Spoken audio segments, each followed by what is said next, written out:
ഈ സാധനങ്ങൾക്ക് എങ്ങനെയാ വില? എന്താ പറഞ്ഞേ? എന്തൊക്കെയാണ് ഉണ്ട്? ഉണ്ട്. എല്ലാ വർഷവും ഉത്സവത്തിന് വരാറുണ്ടോ? എല്ലാ വർഷവും വരും. എങ്ങനെയുണ്ട്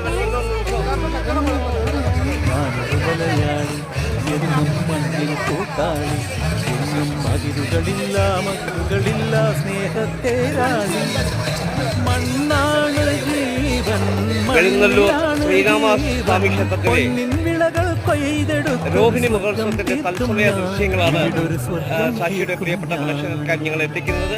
ഇതൊരു കാർഷിക ഉത്സവമാണ് എന്നുകൂടി വേണം നമുക്ക് പറഞ്ഞു പോകാൻ. ഇവിടെ കാർഷിക വിഭവങ്ങൾ ഉണ്ട്. കാർഷിക ആവശ്യങ്ങൾക്കായി ആവശ്യമായ എല്ലാ ഉപകരണങ്ങളും കിട്ടും. അതോടൊപ്പം തന്നെ കാളച്ചന്തയും മീനും ഒക്കെ വിൽക്കുന്ന ഒരു